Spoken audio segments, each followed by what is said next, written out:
Shalom, meus amados, boa tarde a todos, glória a Deus, aleluia. Estamos aqui para mais uma aula no dia de hoje e agora vamos falar um pouquinho sobre a vida no Espírito, né? Vamos também começar falando de 3 pecados que todo cristão deveria cuidar e tomar cuidado, porque isso mata a sua fé, mata a sua vida espiritual, mata sua visão, mata sua direção, mata seu propósito. O pecado, ele te afasta do Senhor, te deixa longe do Espírito Santo. E isso é perigoso, né? É perigoso, vai roubando a sua energia, vai roubando sua força, vai roubando sua vitalidade, vai roubando seu ânimo, vai roubando a alegria da salvação, de servir a Deus e de viver todos os dias para Deus, ok? E nós vamos falar um pouquinho sobre a soberba, sobre a desobediência e sobre a incredulidade, né? São as 3 pontas como o pecado se manifesta diante de Deus. Primeira coisa, a soberba, que em outras palavras é a rebeldia, né? Esse pecado agride a Deus em sua autoridade, atinge o trono de Deus. Satanás diz: subirei acima das mais altas nuvens e serei semelhante ao Altíssimo. Isaías 14, versículo 13. Do ponto de vista de Deus, esse é o tipo mais grave de pecado. Por quê?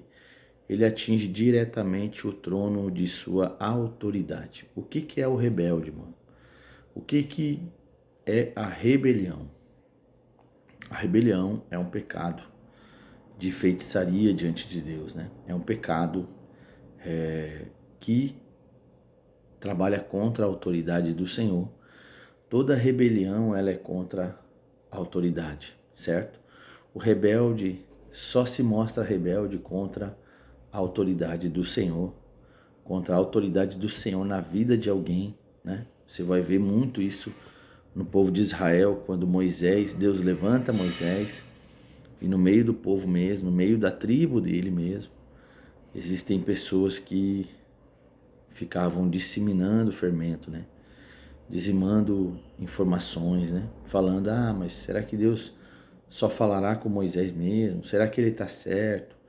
E cogitando a ideia de que Moisés não era o ungido de Deus, né? Ou seja, a voz de Deus. Então todo pecado de rebelião, todo pecado de soberba, a Bíblia diz que a soberba, né, cara, prediz a queda, o orgulho prediz a queda, né? A soberba, a rebelião, o orgulho, todos eles andam junto no mesmo pacote. Então, a pessoa que tem um problema com orgulho, a Bíblia diz que Deus resiste ao soberbo. Sabe o que é isso, cara? Deus está resistindo ao soberbo, Deus está resistindo ao rebelde, Deus está resistindo ao orgulhoso. O orgulho é a síndrome de Satanás, né? Então, é um pecado terrível, é a soberba e a rebeldia, né? Porque isso é contra a autoridade do Senhor.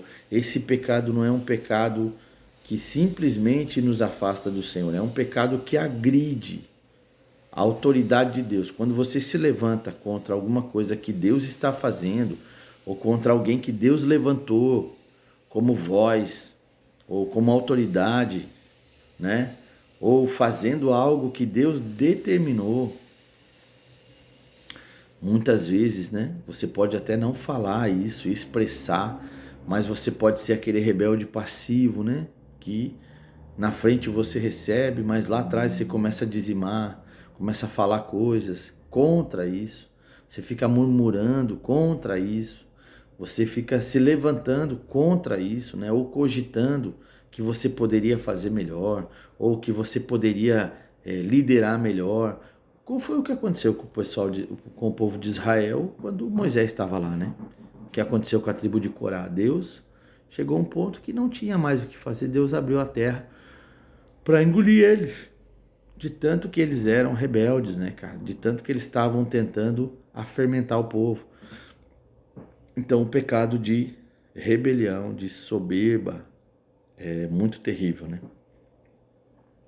Agride a autoridade e agride o trono de Deus. Então, a gente precisa cuidar quando o nosso coração começa a se inclinar para isso, né? Tem pessoas que têm uma veia, né? Geralmente, quando a pessoa foi chamada para trabalhar no profético, com uma unção profética, ele tem a tendência, quando ele não cura o coração, quando ele não aprofunda na cura, no Senhor, ele tem uma tendência a se tornar um rebelde. Ele tem a tendência a lutar por uma causa. Ele tem a tendência a levantar uma bandeira de alguma coisa, né? E não é o reino, não é o corpo de Cristo, não é saudável, não é sadio, né? Então a gente precisa examinar o nosso coração. A Bíblia diz que o rebelde, ele habita em terra estéril, ele não frutifica, ele não tem família, ele anda sozinho, ele é solitário. E Deus não nos fez para andar solitário. Deus nos fez para andar em família, Deus nos fez para andar como corpo, como igreja, como família de Deus, ok? E o segundo ponto é a desobediência, né? Eu sempre digo que a desobediência sempre gera uma consequência, né? O desobediente é aquele que mente, rouba e prostitui. É aquele que desobedece aos mandamentos de Deus, ao mandamento de Deus. Ele agride a Deus em sua santidade. Deus é santo e ele não suporta a sujeira, a impureza e a iniquidade. O que é o desobediente, mano? O desobediente é aquele que ele vai quebrando os mandamentos, ele vai quebrando os princípios de Deus e achando que está tudo certo. Isso nunca vai gerar uma consequência, né? Então, isso é um problema seríssimo, né? Porque o desobediente, ele sempre vai estar gerando uma consequência para si mesmo. De tanto que a gente vai caminhando em desobediência, a gente vai caindo em juízos, né? E que Deus não deseja isso. Deus não tem prazer nisso, né? Deus tem prazer no obediente, aquele que é obediente ao Senhor. Obedece sua palavra, obedece seus princípios, obedece seus mandamentos. E ele obedecendo isso, ele vai ser abençoado, ele vai ser frutífero, ele vai ser próspero, ele vai ter vida, ele vai ter alegria, ele vai ter paz, ele vai ter plenitude, ele vai ter poder, ele vai ter provisão e ele vai ter alegria. Mas o desobediente é o contrário.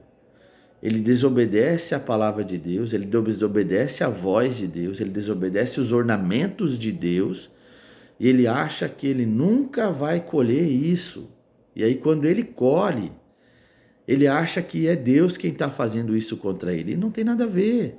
Ele está sendo escravo das suas próprias colheitas. Se nós obedecemos ao Senhor, comeremos o melhor da terra. Se nós desobedecemos ao Senhor, seremos escravos a vida toda. Escravo das nossas próprias escolhas, do nosso coração, da nossa mente, dos nossos olhos, dos nossos ouvidos. Nós seremos escravos, nós não governaremos, nós seremos escravos do pecado, da mentira, da prostituição, da avareza, da ganância, né? Aquele que não caminha na obediência, ele está andando na chuva sem guarda-chuva, né? Então a gente precisa sondar o nosso coração, de fato, se nós temos andado em obediência ao Senhor, se nós temos sido obedientes à palavra do Senhor, se nós não temos prostituído a palavra do Senhor para defender nossos próprios desejos ou interesses, que muito disso pode acontecer. O desobediente, ele usar a própria palavra para tentar justificar a sua desobediência, a sua falta de fé, sua incredulidade e tudo aquilo que ele vem seguindo.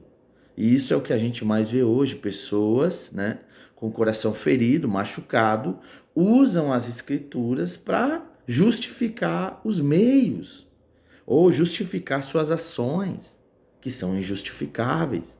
Diante de Deus, pecado é pecado, precisa ser confessado, ser arrependido e largado. Não podemos seguir pecando e achar que Deus nunca vai nos cobrar isso.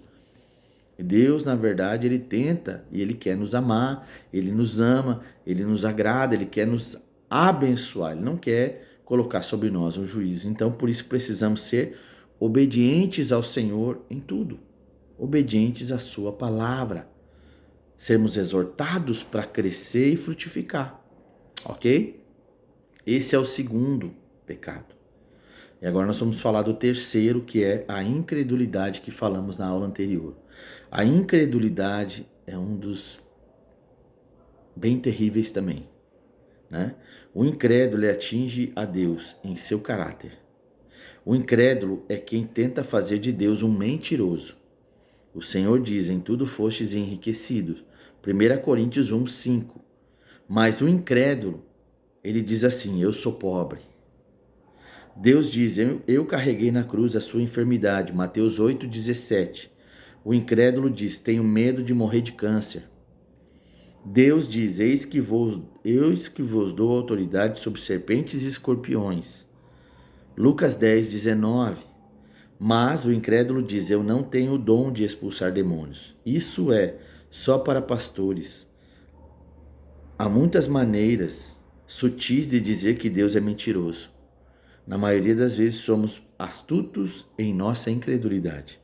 Para melhor entendermos a vida no Espírito, vamos dividir o nosso estudo em 3 princípios bem simples. A vida no Espírito implica em 3 coisas: andar por fé, andar pela cruz e andar no sobrenatural. Ou seja, a incredulidade, ela ofende o caráter de Deus. Se Deus disse que vai cuidar de você e você não confia, você não consegue acreditar que Deus pode suprir na sua vida, você já é um incrédulo.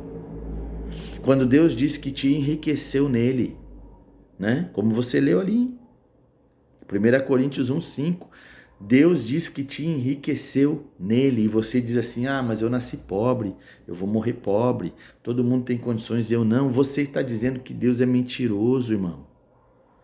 Se Deus diz que ele se fez pobre, miserável na cruz para que nós fôssemos enriquecidos nele, Deus te deu toda a plenitude de riqueza, o dom que vai te abençoar, o dom, a habilidade que vai te fazer prosperar. O problema é que nós não cremos a ponto de confiar nele e de entregar a ele o que é dele e caminharmos na fidelidade e caminharmos na sua palavra e usarmos a fé, usarmos o dom que Deus nos deu para ver de fato como as escrituras nos diz.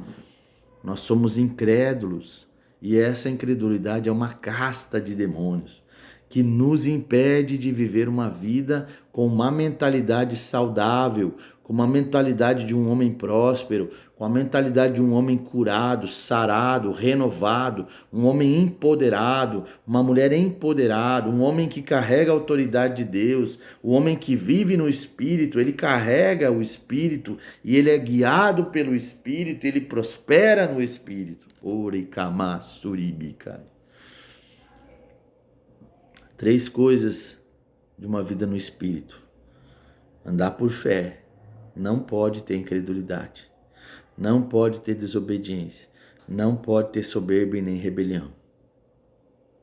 Andar na cruz mostra um coração humilde, rendido, entregue ao Senhor, que segue ao Senhor em tudo. Não há rebelião, não há soberba, não há desobediência, porque a cruz é entrega e rendição. Não há incredulidade, porque a cruz é um lugar de morte, de confiança. E o último nível é andar no sobrenatural, a fé, os dons. O mundo de Deus é o sobrenatural.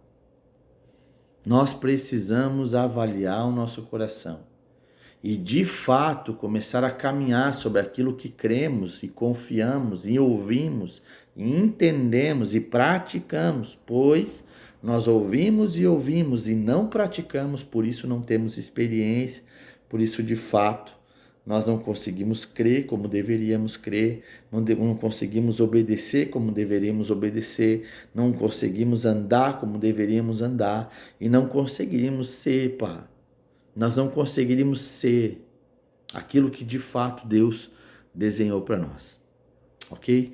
Avalie o seu coração e vá fundo em Deus, porque Deus tem grandes coisas para você. Deus abençoe.